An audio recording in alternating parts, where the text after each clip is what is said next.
चांद के south pole पर मौजूद है खरबों का खजाना, इसीलिए हर देश में लगी है होड़। लेकिन भारत के हाथ लगी बाजी तो फिर कईयों को लगा बुरा। चंद्रयान 3 ने जैसे ही भेजनी शुरू की जानकारियां तो भारत में खुशियों की लहर, लेकिन अमेरिका, चाइना और रूस दिख रहे खिंचे खिंचे। चांद के साउथ पोल पर मिट्टी के नीचे है वो खजाना जिसे पाने के लिए हर देश है परेशान। लेकिन भारत ने ठोक दी पहली दावेदारी। क्या भारत उस खजाने को हासिल कर पाएगा?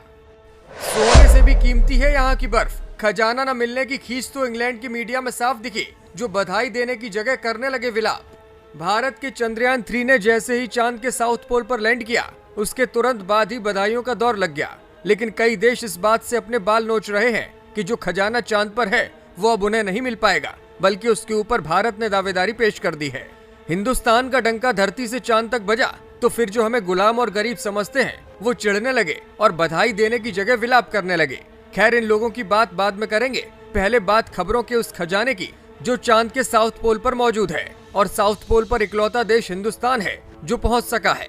वैसे तो अमेरिका, रूस, चाइना जैसे देश पहले से अपना झंडा गाड़ कर बैठे हैं, लेकिन वो जिस इलाके में है वहाँ कोई खजाना नहीं है। चांदी तो चांद ने हिंदुस्तान की है। चांद के इस खजाने को ही हासिल करने के लिए तमाम देशों में होड़ लगी है। इसीलिए साउथ पोल पर हर देश लैंड करना चाहता था, लेकिन कोई और नहीं कर पाया जो भारत ने कर दिखाया। वैज्ञानिकों की माने तो दक्षिणी ध्रुव पर वो जगह है जहाँ पर कुछ हिस्सों में एकदम अंधेरा है तो कुछ पर रोशनी नजर आती है। इसके करीब धूप पानी दोनों है। कुछ हिस्सों में स्थायी रूप से छाया के साथ बर्फ जमा होने की बातें सामने आई है।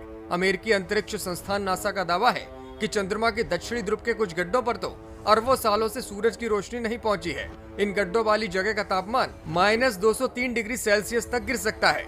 दुनिया के वैज्ञानिकों का मानना है कि चंद्रमा पर यह बर्फ दरअसल अंतरिक्ष का सोना है। इसका खनन पीने के पानी के लिए किया जा सकता है। साथ ही साथ सांस लेने के लिए जरूरी ऑक्सीजन और रॉकेट फ्यूल के लिए भी इसे हाइड्रोजन में बांटा जा सकता है। वैज्ञानिकों की राय है कि इस ईंधन का प्रयोग न सिर्फ पारंपरिक अंतरिक्षयान के लिए किया जाएगा, बल्कि उन हजारों उपग्रहों के लिए भी किया जा सकता है जिन्हें अलग अलग मकसद के लिए अंतरिक्ष में भेजा जाता है। भारत के चंद्रयान 3 द्वारा की गई खोज इस मून इकोनॉमी के बड़े दरवाजे खोलेगी, क्योंकि कई अहम जानकारी हमारे पास होगी और व्यापार भी हमारे पास ही आएगा। साल 2040 तक मून इकोनॉमी के 4200 करोड़ डॉलर के होने का अनुमान है।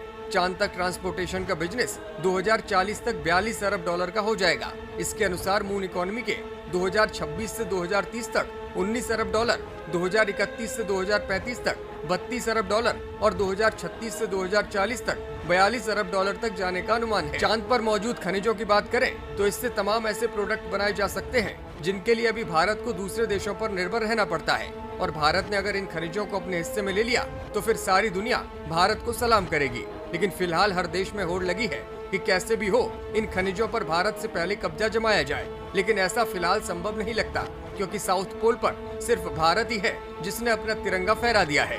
ब्यूरो रिपोर्ट, मीडिया हलचल।